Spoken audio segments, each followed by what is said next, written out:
UAE was the first country in the world to have an AI minister back in 2016. Back in 2006, I didn't know that. Yeah, back in Really? 2016, UAE was the first country. This is before ChatGPT and all of this. Okay, I didn't know that. For people who are especially in certain roles where they're doing repetitive admin work, for them the concern is it's real. The thing is, you do need people. It's easier to communicate. One thing I would say is like ask people and ask them, what are the AI tools are.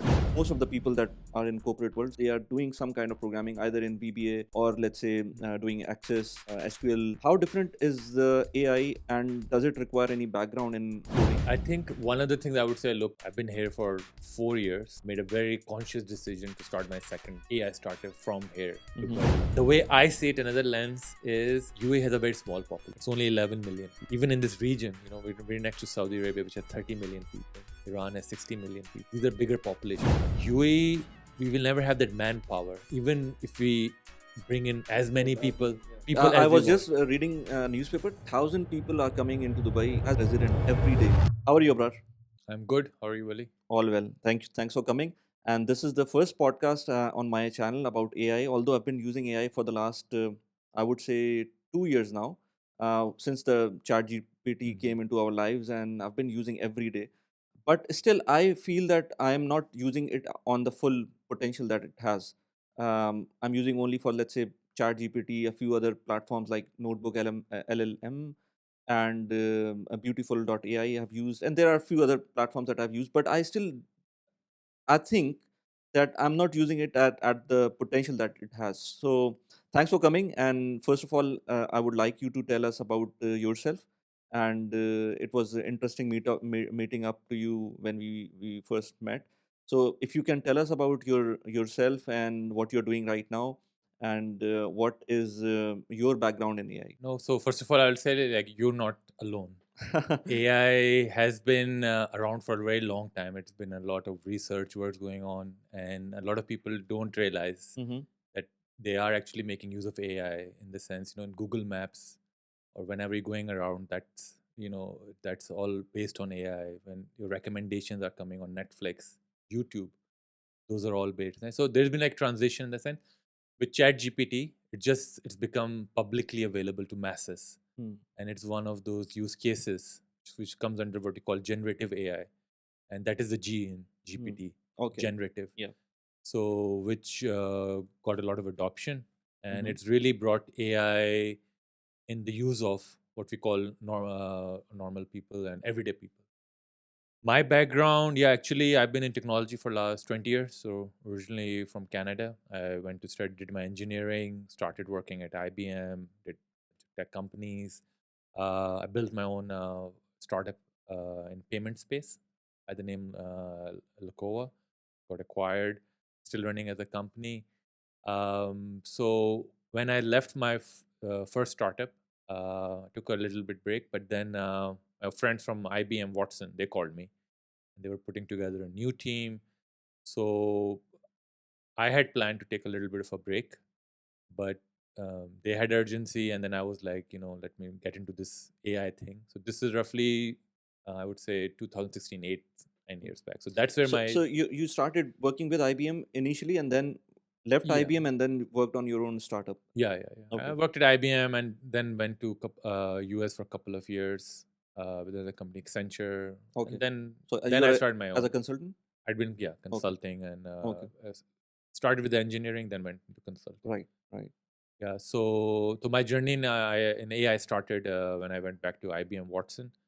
And over there, we were working on a lot of big projects for banks, for government entities, retail, and all, and deploying IBM's Watson as a product and building a number of use cases, regarding financial fraud prevention. Those cases. There were some products. We did a large vision project with Canadian Railways. And those are the early days where there's a lot of work going on and doing these things. But roughly 4 years back, this is during COVID time, got an interesting opportunity by this British company named Callsign. They were opening an office in Abu Dhabi. So they reached out to me, and I'd never been to UAE. I never worked for a European company. Mm. And these people I just had a Zoom call with. So I said, okay, let me go see how this will go. So that's what brought me here. And they were a cybersecurity company with an AI powered identity platform. Mm-hmm. We implemented that with a number of large banks. Did that, then joined another consulting company. But now, as of this year in January, I've started my second startup, which is called Sara AI. And this is where I'm actually developing an AI agent platform for SMEs, small businesses. And this based on my last 8 years working with large companies and seeing what's going on, especially the things that are being implemented that's coming. So my one of my concern is like, how to bring this technology and make it accessible and affordable for the SME small businesses, starting with UAE and then expanding it across the MENA region. Right. And we just recently, like in April at Dubai AI Festival, uh, launched our product, which Mm-hmm. is right now an AI powered executive assistant. Right. So that's where I am right now. Great. So you summarized it very, very well. So if I ask you a very popular question, everybody is worried about it. That is AI going to like take our jobs? And this is a very common question in corporate world. People, let's say, who I work with, or let's say I meet every day, they are really afraid. I can see the fear from AI. Mm.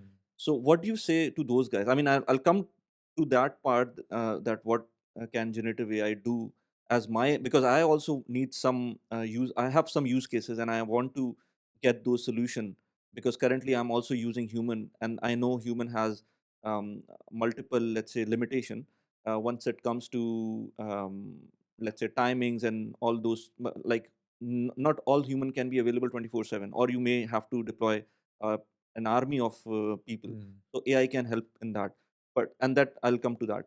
But let's say, what do you say to those people that they are worried about taking their jobs through AI?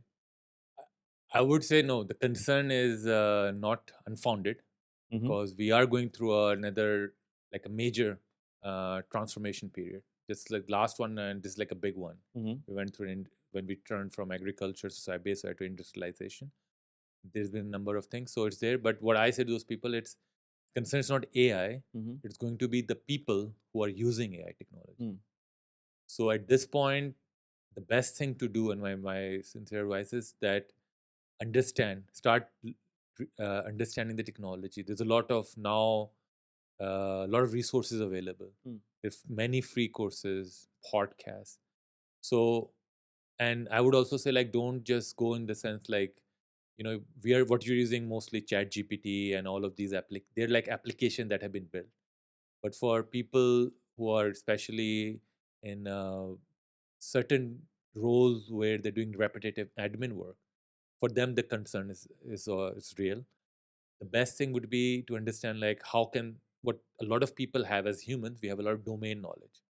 So somebody's been working say 20 years in an airline, Mm-hmm. they understand the ins and out.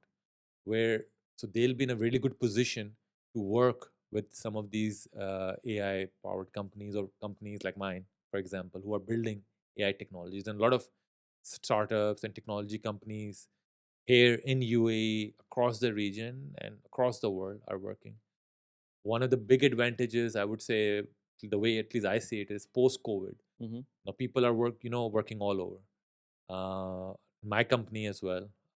My team is spread out. People working in Indonesia, India, Pakistan, here in UAE, UK, and Canada, which is very different from my previous startup, where I was limited in certain ways.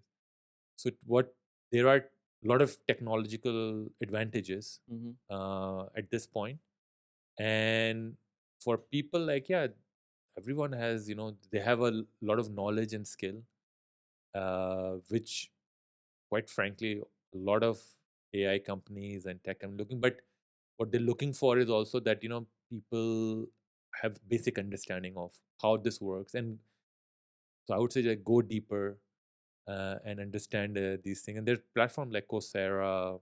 So deeplearning.ai, do you Google. have to have coding knowledge or programming background to understand AI? Because I also want to understand from you that how different is AI from regular programming? Because we've been doing some kind of coding. Most of the people that are in corporate world, some in some form of the other, they are doing some kind of programming either in VBA or let's say doing Access, SQL, or such kind of things. How different is the AI, and does it require any background in coding? So, okay, so there are different types of roles and jobs. So Mm-hmm. what happens, with this technological shift, new roles will emerge. So one thing is, when it comes to doing very very technical work, that's where computer scientists and engineers were already there. So that's a whole separate thing. Okay. But the other thing I'll tell you, because of AI, now coding itself is not such a hard skill anymore, and there are a number of platforms. There's a trend emerging, especially in our industry in Silicon Valley, in the startups. We call it vibe coding, because now basically a very non-technical person can use tools and build products without the need of any engineers and all. Right. So there's platforms called Cursor, Windsurfer, and you go these things, and again, you know, you don't need, and people without coding or technical backgrounds are using. There's a company called Lovable, Mm-hmm. which is doing really well. So n- now there's an opportunity for, this is what used to happen, and a lot of people would come to me that, okay, we've got this idea, we want to do this startup, I want to build this uh, fintech type thing or this e-commerce type thing. So anytime there's an idea and all, so in my role and my capacity, because I've been a CTO or VP engineering, I would tell them, okay, you need to do this, and then I would help them, their companies. Naturally, if you want to build something technical, you need a company to do this thing.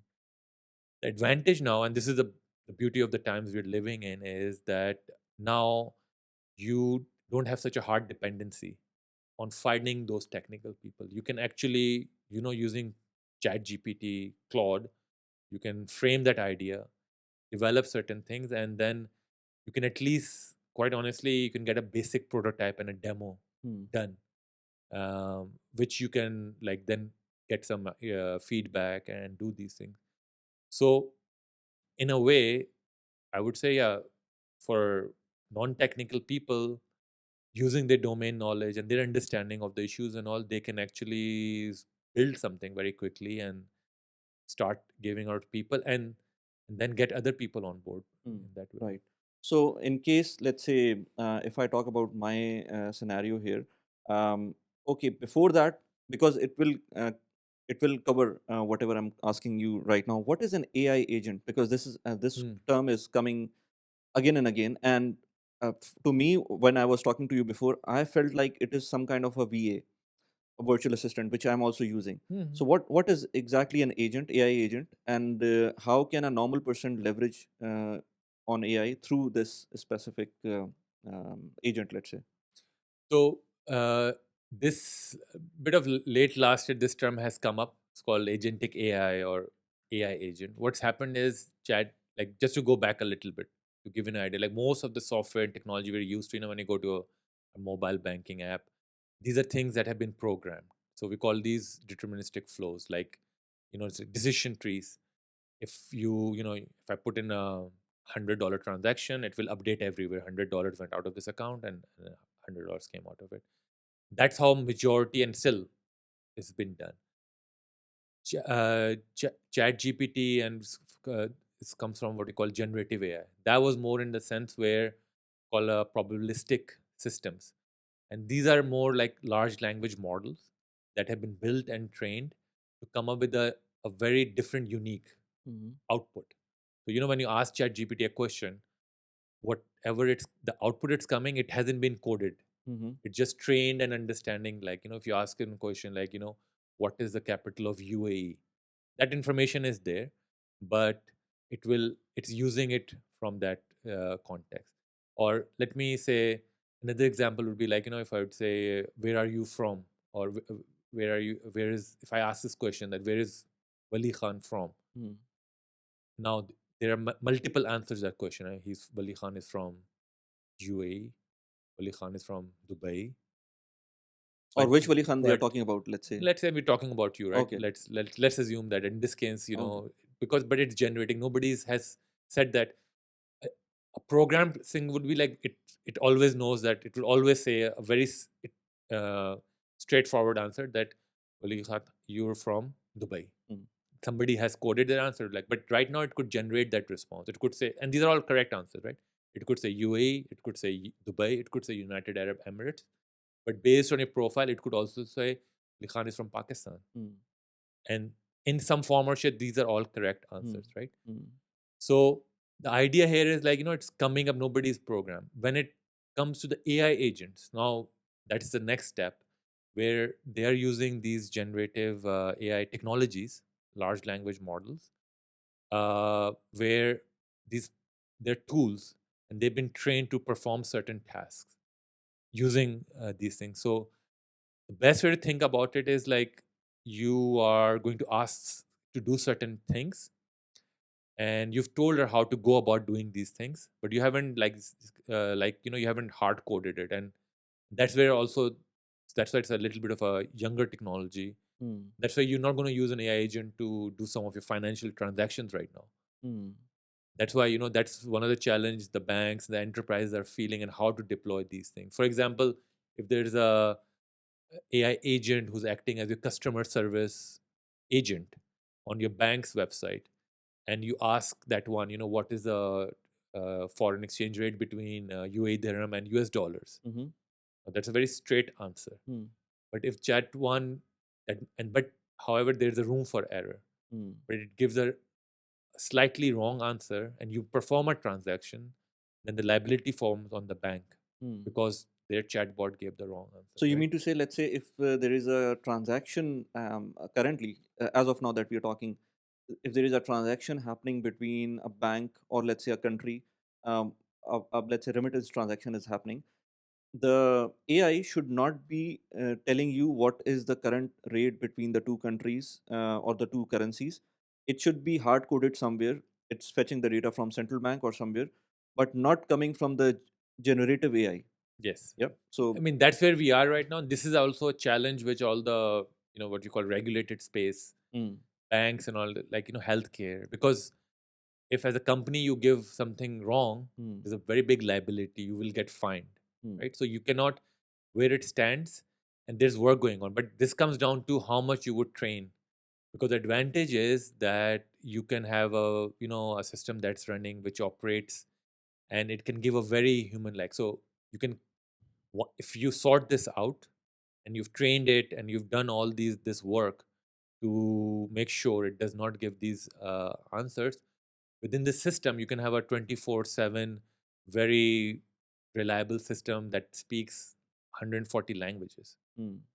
in a way. So there's an opportunity which there's work going on in that way. But another way to think about it, like there are other areas, your internal training and in like customer service and other areas Mhm. where there's a lot of opportunity which generative AI and AI agents are being used and deployed right now. So let's say if I talk about now my use case, in case let's say if I talk about I have to use some lead generation from my YouTube channel, and I want to have it done directly on WhatsApp instead of going to forms, which people are reluctant to do that, or let's say it's friction. So conversation, Yeah, WhatsApp chat. start going Hmm. directly to the conversation instead of having a form where they enter their detail and then they are being contacted.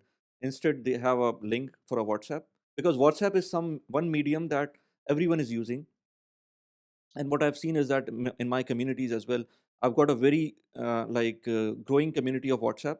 But then I had a hard ceiling of the group like members. What is the number of? I think it's around 1,000 people that can be accommodated in one single group. Hmm. So the community I had was around seven different, let's say, groups within that community. But then as I was about to hit the ceiling, I was not able to use WhatsApp, and then I moved to Discord for my communities. And Okay. people can come to my Discord community. It's around having Hmm. 1,000 people now. But the problem, when I went to Discord, the growth has stalled there. The reason is that the WhatsApp was like booming at that So time. I everybody had has WhatsApp. everybody has what it was a network effect which was happening, Uh, and I was able to use like I was able to grow that. But as soon as it went to Discord, there were not the people did came, but the type of interaction which was happening in WhatsApp, it was not there. So I mm, feel as of now, if anybody wants to make a lead generation, it should be through WhatsApp. This is this is at least from my experience. If you do maybe email is fine as well, but the instant communication is across the board. I think it's WhatsApp, unless it's China. So do we have anything like that right now in a grand scheme of things, or it's been underdeveloped?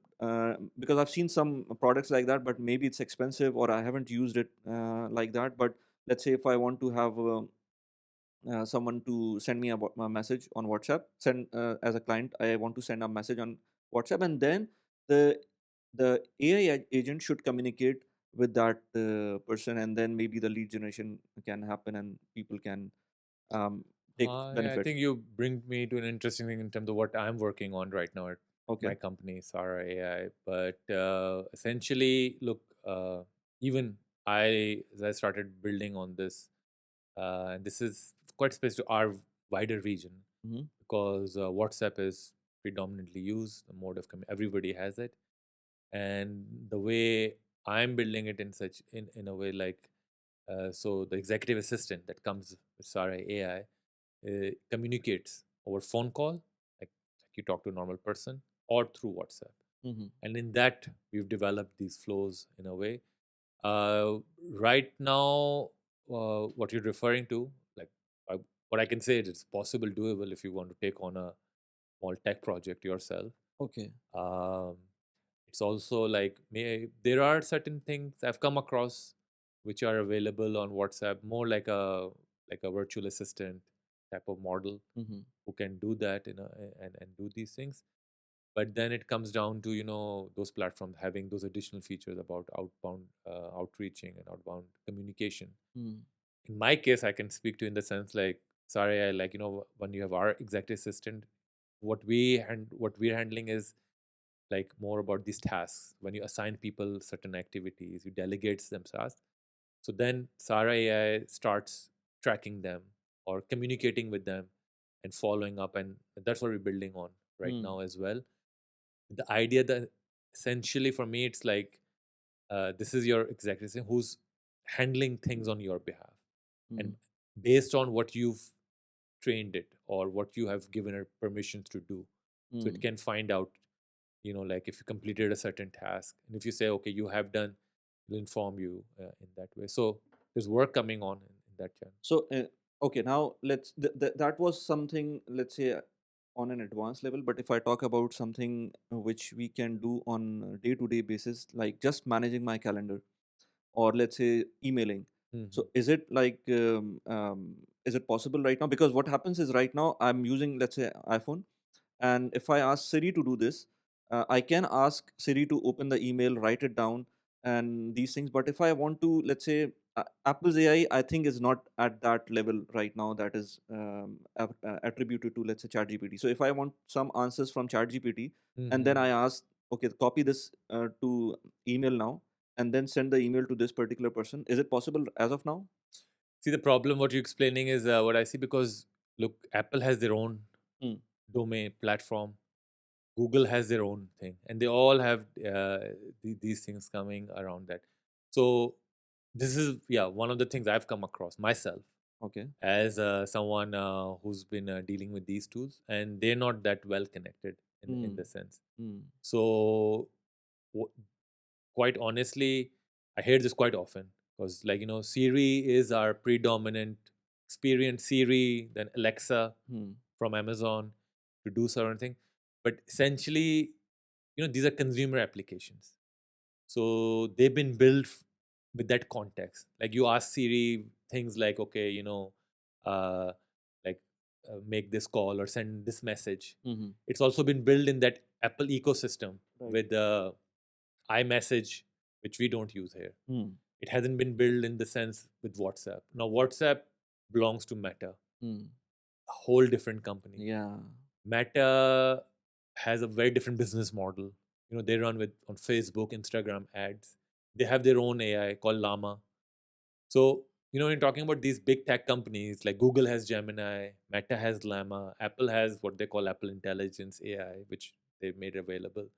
Um, Amazon has similarly working on Alexa. So the big tech, their whole thing is that you don't leave their Hmm. ecosystem. Hmm.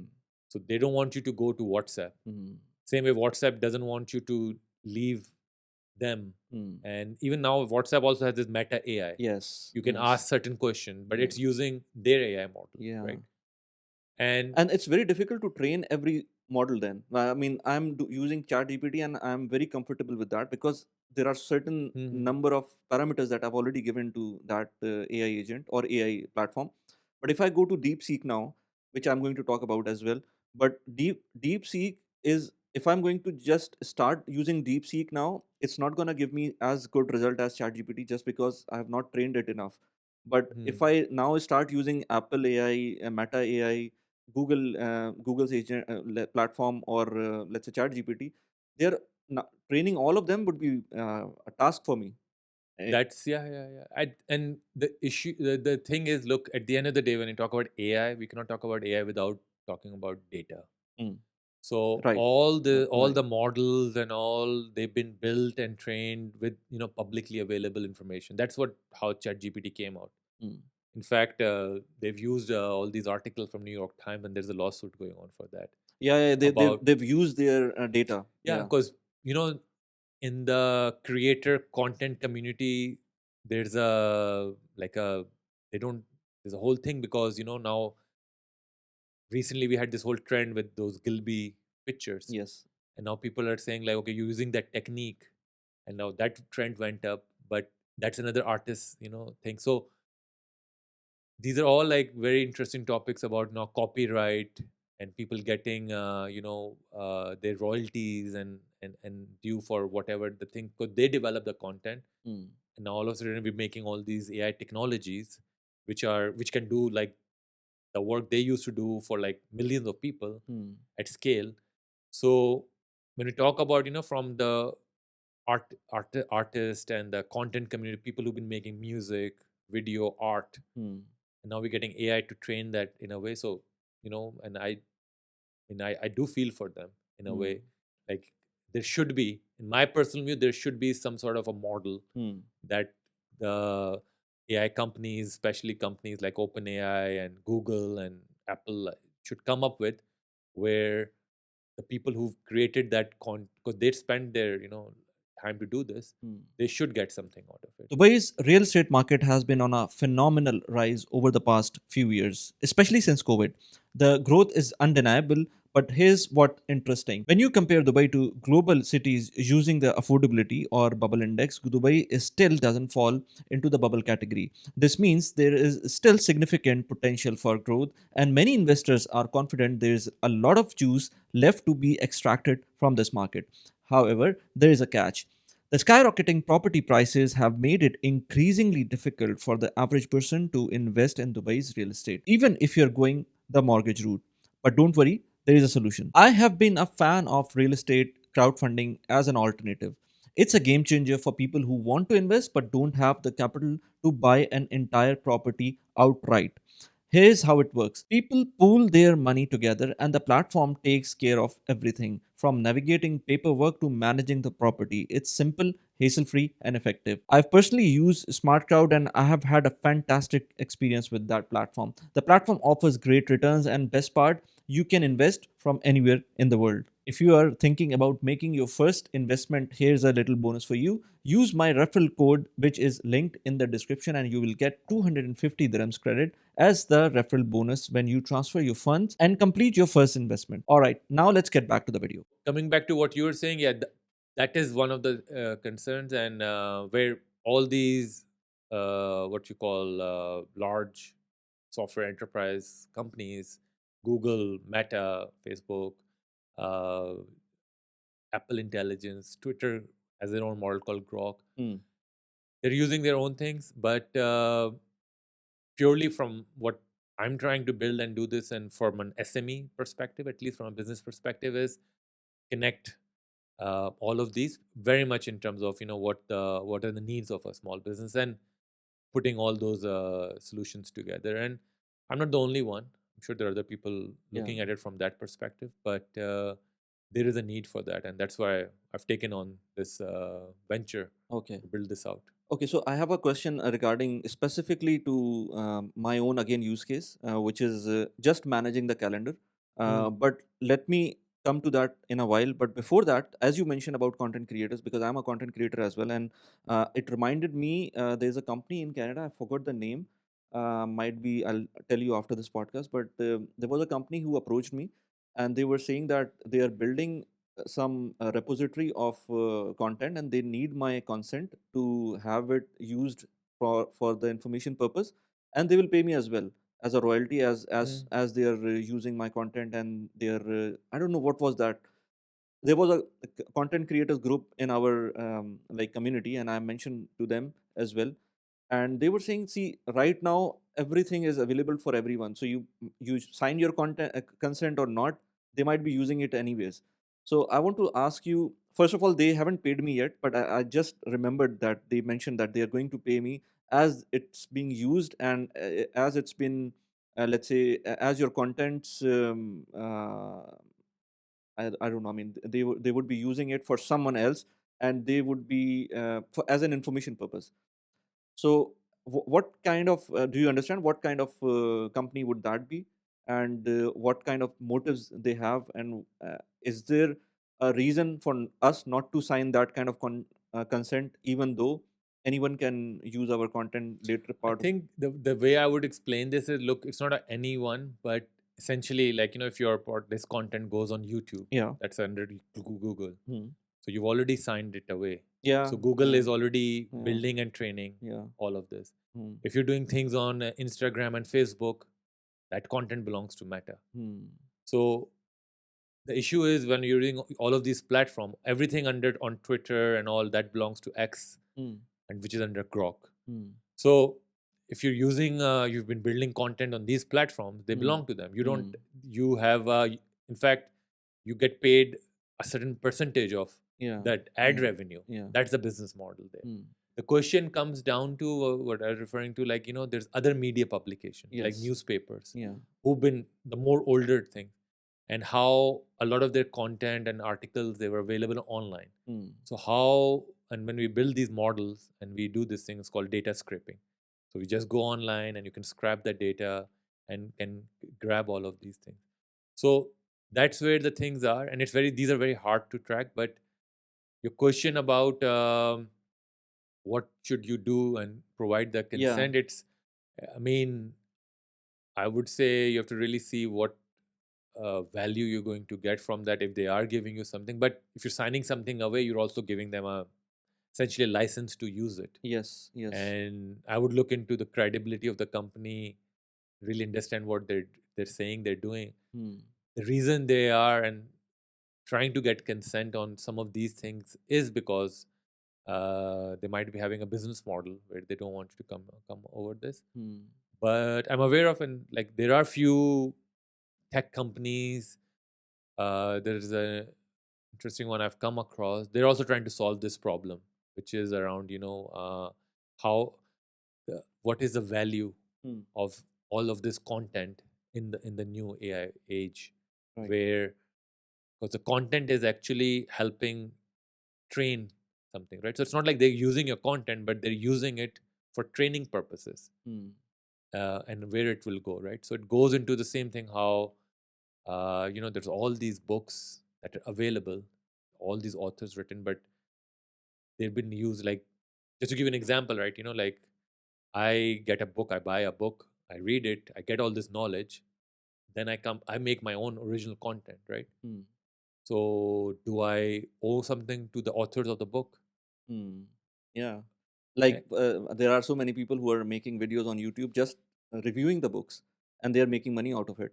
But it doesn't mean mm, that there is a copyright strike on those videos, because it's just reviewing the books. But then comes the AI, where it might have the full mm. copy of the book, and if you want, probably I'll ask ChatGPT to provide me certain books copy, and it might provide me without having to pay that.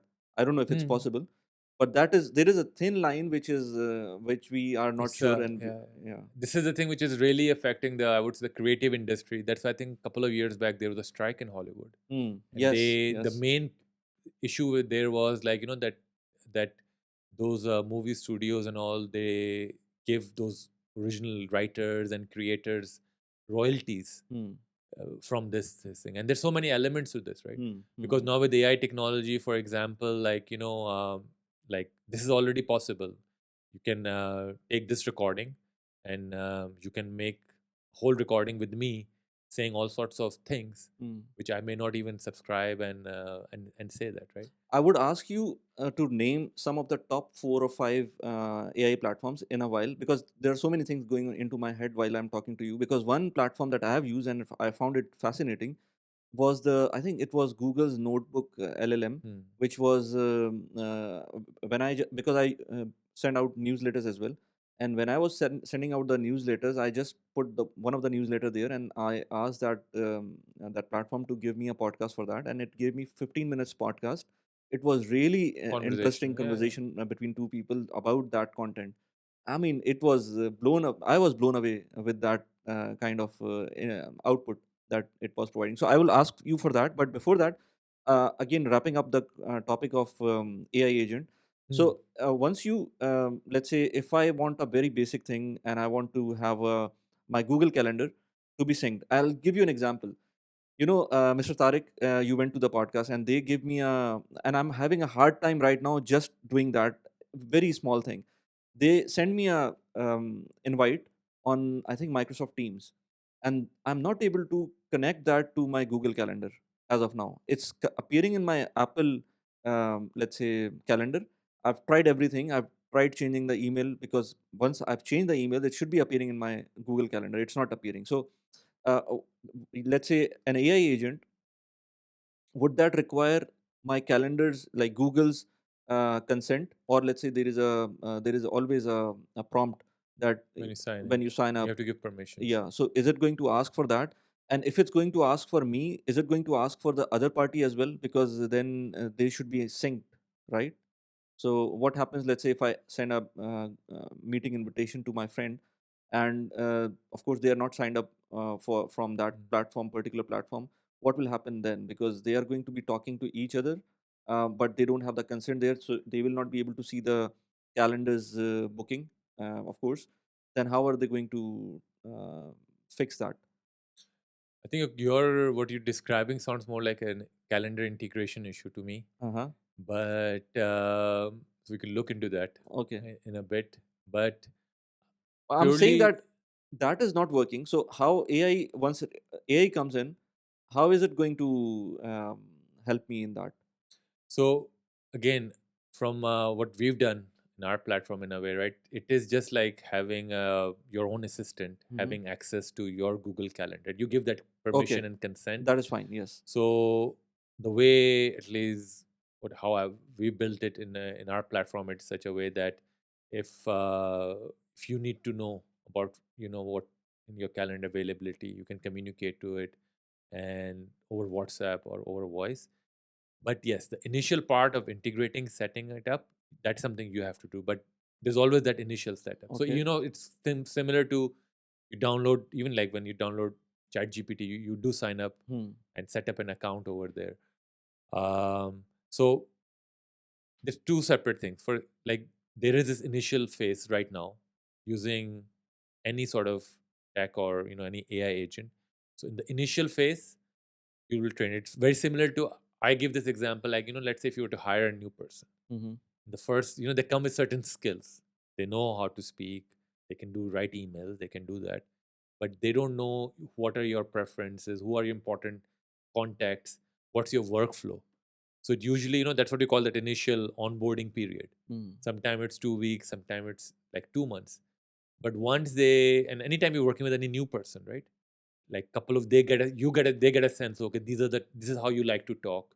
Hmm. You like things, you prefer WhatsApp messages, you prefer WhatsApp voice notes, you prefer phone calls, right? Everybody gets a little sense of how things work in a way.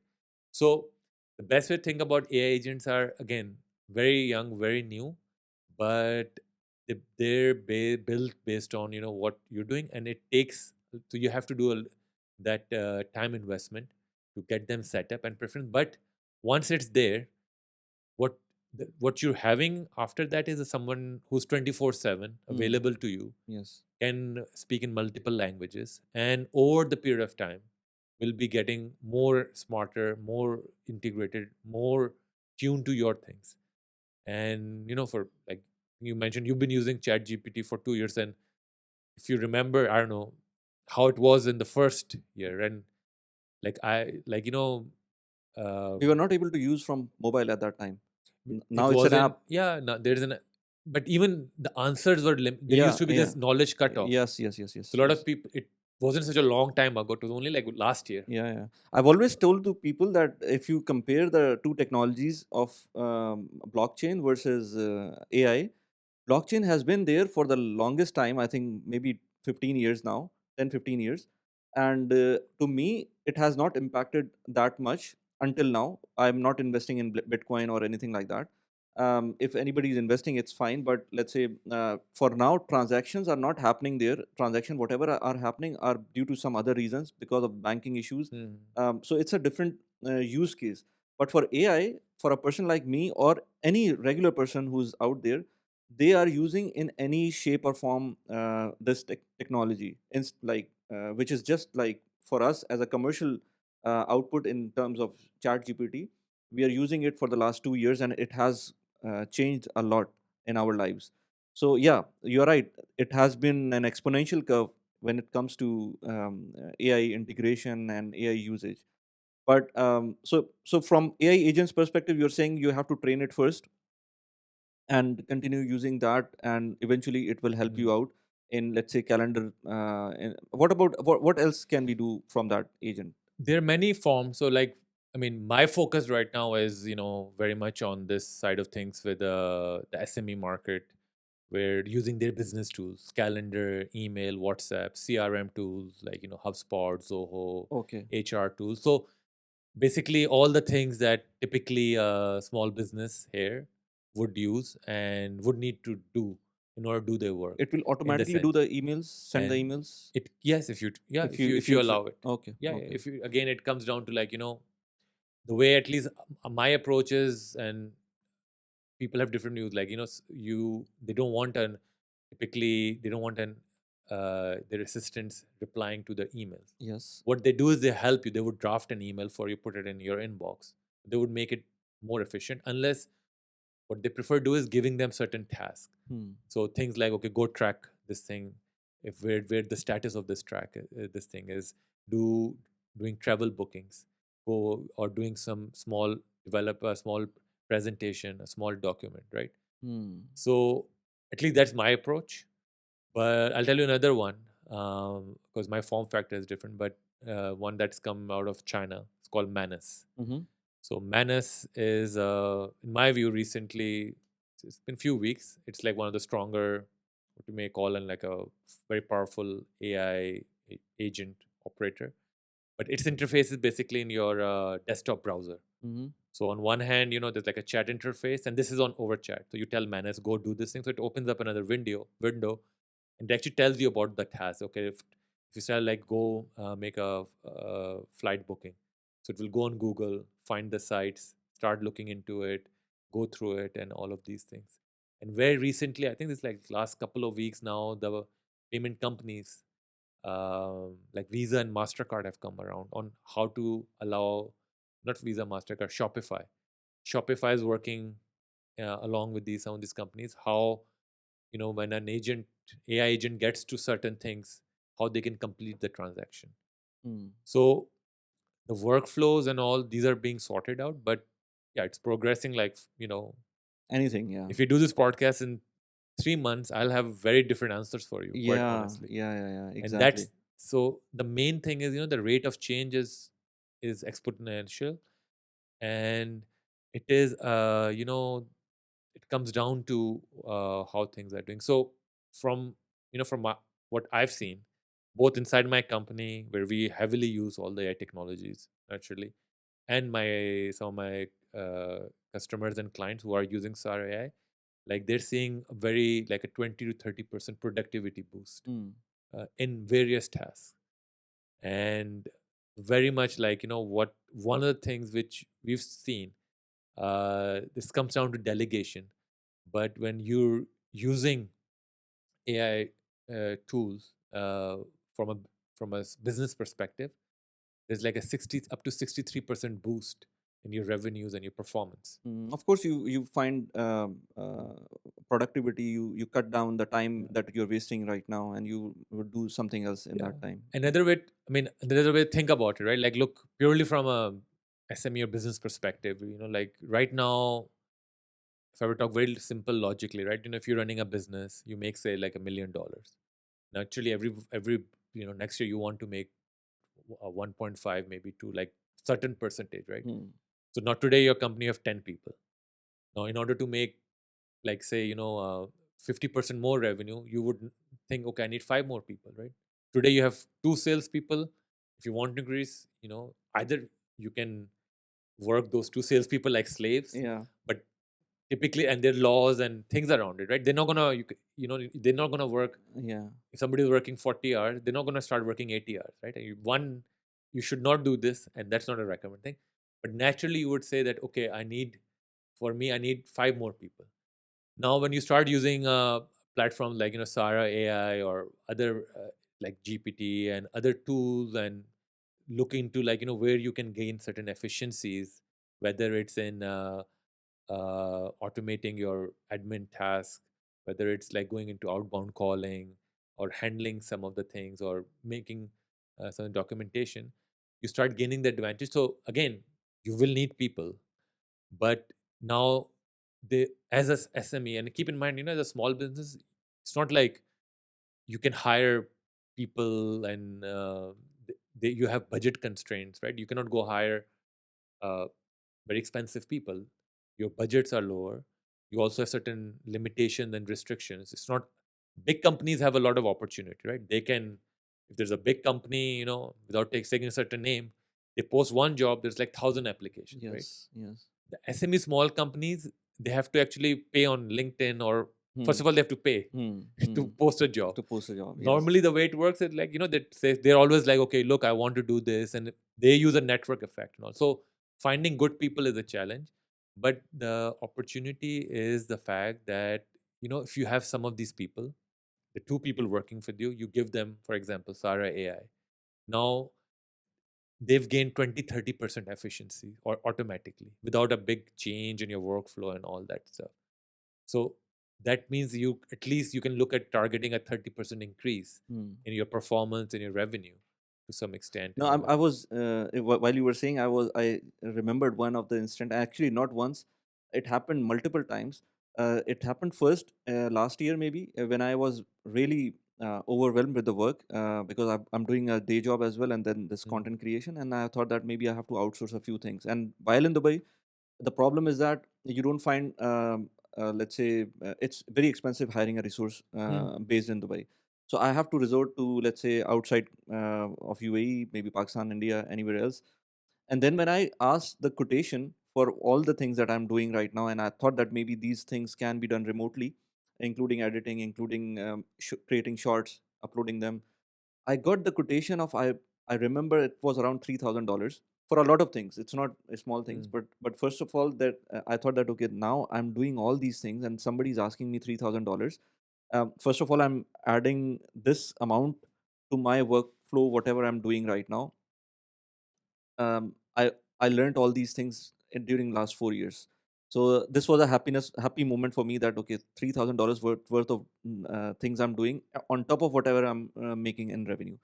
But then after, so I didn't go for that because I thought that in any case, while in UAE, if I'm making videos, I have to do a lot of frictional work already, and that I have to upload it there, and then they will be doing that work. So I thought that I'll just stay put for some time. Within 2 months, I found a lot of tools that were doing all those things with a fraction of cost. Maybe mm, not even fraction; those were free. Most of the time, it was free, and I was taking a subscription for something else, and it was doing for me some additional work. And this is happening every 2 3 months when I was thinking to have, okay, this thing I can outsource. I'll check with the with people how much would that cost? They gave me a quote. I worked on it. Maybe a month passed, and then I found that okay, I can do it very. And my actually my sons, all of them, they help me out in content creation. So I tell them, do this, take a look at that tool, and they work for the on that tool, and then we came to know that okay, I can give them fraction of amount. Um, so the economy revolves around home. I pay my kids, and they can work that out instead of paying a lot. So Mm. things are changing so rapidly. Within 2 months, 3 months, I can find solution to the problem that I'm facing right now. So this No, I is. think one of the things you're saying is you're referring to your sons, but there is, if you another way to look at it, and at least I'll tell you the approach I've used multiple times. Mhm. There's platforms like Fiverr Hmm. and like Yes. where you find these gig Upwork. workers. Yeah. So again, you search in a such a way, but I'm very upfront about it because y- the thing is you do need people. Hmm. It's easier to communicate if you're a busy person or through WhatsApp and phone. Yes. But one thing I would say is like ask people and ask them, what AI tools are they using? Okay. And if a lot of people are using it. So just to give you an example, like my social media guy, Mhm. he uses some of the video tools for his audio video editing. Okay. And the way it works for us is like I send him certain content and he's able to turn it around within like a couple of hours, Hmm. and he's just doing it from his phone, sitting anywhere he's sitting. Hmm. So again, if I were to, and the quality he's giving me, first of all, I get it right away, so it feels like it's happening instantaneously, Hmm. and people have come to me, so they have an impression that I have a Some big media big. company Yeah. working with me. Yeah. Yeah, because typically it would be Hmm. a media company doing things, right? So right now there's a lot of opportunity, and what you're doing makes sense because you're like with your son and all the young people, I would say, because they're sharp, and all they're doing, they just go and check what the resources are, and they it's not like they have to do it. Hmm. They are being they're coordinators. Hmm. So the Yes. model you're operating in Yes. is you got these, think about it more like you're young, and I would say these are like young smart people, and these are the people who are these are people Going working to with AI. replace. Yes. So when you talk about, it's not AI, it's Huh. those Those people people who knows AI. who've Yeah. been, these are like the young Yeah. Yeah. 16, 14, 15 Hmm. year old. Hmm. Uh, they're going to give competition to people over time because just think about it. They know this is how it works. Hmm. And they are, yeah, your project managers or coordinators, however you want to call them. I mean, I call them, more like AI orchestrators, Hmm. because and they're very tuned. They, using their phone wherever they are, and they operate in that thing. It works for them because essentially, sure, the younger people, they don't want to talk to people. Yeah. So it Yeah. works out like you like to talk to someone Hmm. and coordinate. So they're okay to talk to one person, but they don't want to operate in this team environment and talk Yeah. to people. Yeah. If they And have and they this is have this AI is agents and tools, yeah, they're very happy to work with them, and it works.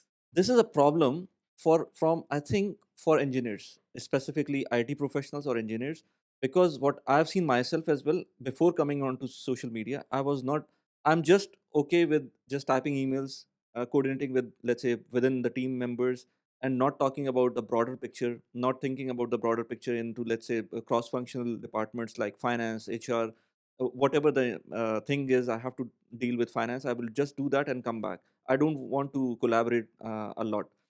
But with AI, it's becoming more problematic, I feel, because people are more into themselves, not outgoing, I would say. And younger people, of course, are Hmm. similar to that. Okay, now, Abrar, about like you moved to UAE, and Hmm. we've seen that AI is like on lightning speed here. Just today, I was watching this tweet from Sheikh Mohammed. He was saying that now it's mandatory in the UAE schools Hmm. to teach AI, which is after, I think, US and China. Both these countries are. I'm not sure about China, but US, I know that they're all. Trump just recently announced that they have to be mandatory teaching AI. How, first of all, how important is it for young people? Of course, I know that it's important, but what kind of level is important to for a younger person to understand what AI is? And then what is the mandatory requirement, as you can think of, and how UAE is compared to, let's say, countries like, of course, we cannot say US. US is something on a different scale. But let's say, talking about Canada, where you're from, how you see a comparison between UAE and Canada? Because I've heard a lot of things in Canada still are from the, like, immigration, especially. Because a friend of mine Mhm. told me that they're still way behind Mhm. once it comes to immigration. Their processes is very like old age. So if you can talk about between Canada and UAE and so and so forth. Yeah, I think one of the things I would say, look, I've been here for 4 years, Mm-hmm. and I made a very conscious decision to start my second AI startup from here, Mm-hmm. Dubai and UAE. And you like the UAE, they've understood this for a while back. So UAE, some people find it surprising, but UAE was the first country in the world to have an AI minister back in 2016. Back in 2006, I didn't know that. Yeah, back in Really? 2016, UAE was the first country. This is before Chat GPT and all of this stuff. Okay, I didn't know that. UAE was one, and now UAE is actually few weeks back they've made this whole announcement around it. It's at the federal government level that they will be using AI technology to draft the legislation and laws, Mm-hmm. which will give them a 70% boost. Mm-hmm. And this is also UAE coming as a first country to use AI technology to develop all the laws and legislation, which is a time-consuming activity for a country like that. So UA has been forward, and I mean, it's not a surprise. It's a forward-thinking country. That's one of the reasons we're here. Mm-hmm. I'm here, for at least for that matter. Mm-hmm. But the way I see it, another lens is UA has a very small population. It's only 11 million people. Even in this region, we're next to Saudi Arabia, which has 30 million people. Iran has 60 million people. Turkey has like these are bigger population countries. If you think about it, UAE, we will never have that manpower. Even if we bring in as many Import as people, many, yeah. people I as we was want. just reading a newspaper. 1,000 people are coming into Dubai as a resident Yeah, every day. yeah. And there are a lot of people coming, and there are targets around increasing the population, increasing the expecting. But it's a very at the end of the day, there's a limit, right? Mm. We can do certain things, and there are certain things. We do have a harsh summer weather is an attractive place, but with AI technologies, it puts you at an advantage in the sense using and they embed all these technologies. So it's the same example I would say, like, with this technology, UA with a smaller population can at least go neck to neck in terms of output and performance to, I would say, in very short term, to a country like India, Mm. which has like 1.2 billion people, Mm. or to China in a way. So these things are possible. Now, again, India and China, especially I would say China, they they've all had they've always had a human resource advantage, but for them also, like, that means very expensive to train their population, do those things. So they're working on it.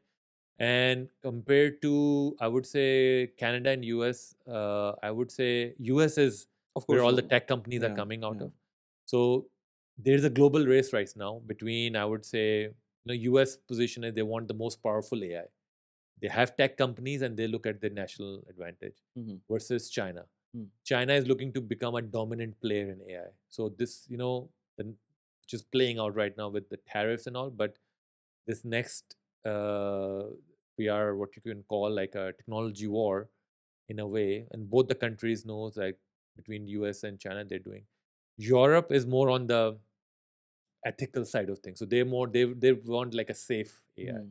Mm. Hence, Meta AI is not available there. When things come out on Chat GPT, by the way, it takes 2-3 weeks for them to come out in Europe. Mm. There's a lot of, I would say, at least technology people are a bit frustrated.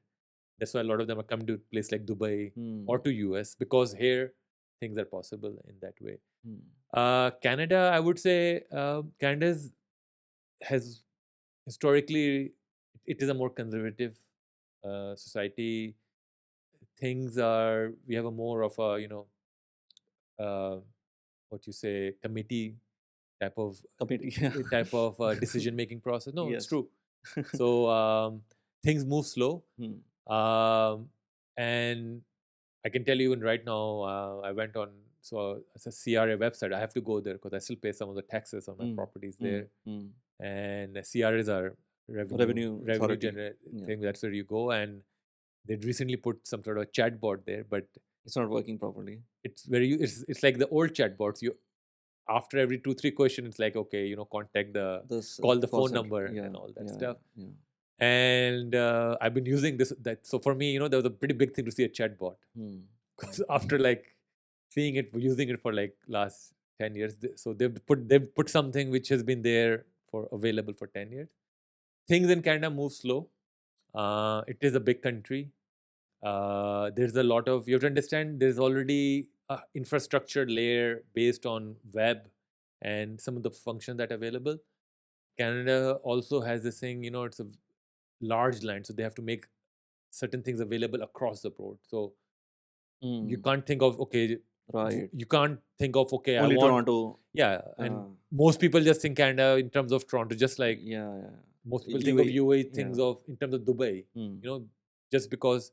And by the way, I can tell you, Dubai, there are a lot of things available, but if you go to Alain or if you go to Fujairah, certain things, like Kareem and Talabat services are not available there. Right. Certain services, I would say. In Dubai, everything is available. So that's the perspective in Canada, and it's a more inclusive society. So for them, it's kind of like, they think from that perspective. Like, we need to make certain things available across all the Canadians that live in the vast country for all the different age groups. So for them, they would rather do it in a way that it's available to everyone instead of select few things, which again, this is where the private companies or startups come in. They would make certain services available in there, but things take time over there. Right. Abrar, it's very insightful for me, and I have a lot of questions, more questions, especially about China and other things. But hopefully, we can have another podcast because it's been almost 1 hour now for us to speak, and we had other commitments too. And thanks to you to come over. And it was, I mean, for AI, for me, every day is learning. And overall, I prefer to learn every day for even if it's AI or anything else. But it's important for us to learn and unlearn old things. Thanks a lot. And in the end, towards the end, you want to say something? No, I think it was really good. I've been watching your videos, so it was really good to come and meet you in person myself. And I would just say, yeah, like um, like it's not something to be scared of. It is as yes complicated. There's history. People think this is about coding and all, but I would say that get into it. We're still at an early stage. Let me put it this way. So there is still like a lot of things that are happening. And if I were to give you like that internet example, right? When browser came in. So just from that context, think about like the browser and Hotmail when those things were coming out. That was like 96, 98. So that's where we are in terms of AI. Yeah. And if you can understand, like just how things were coming up and people were making certain websites, people are just having an email address for certain things, Yeah, talking I on remember emails. MSN Messenger at that time. MSN what came after. There used to be ICQ. ICQ, There Yahoo used to Messenger be, also came yes, after that. yeah. Yeah. So we're at that point. The only difference is, 98, 96. We're talking between that time and between Facebook. Facebook came out like towards the end 2005, 2006, Yes. right? Yes. Things that Facebook came and then all these things, but everything is happening at, I would say, 3x speed. Yeah. So if we are there, a lot of things are going to happen by the end of the year. And as you said that this podcast, if you do it after 2 months, maybe you have a different answer for the questions. I will have very different answers for many different questions in 3 months. Right. Thank you very much. Thank Thanks a you. lot. Thank you. Thank you.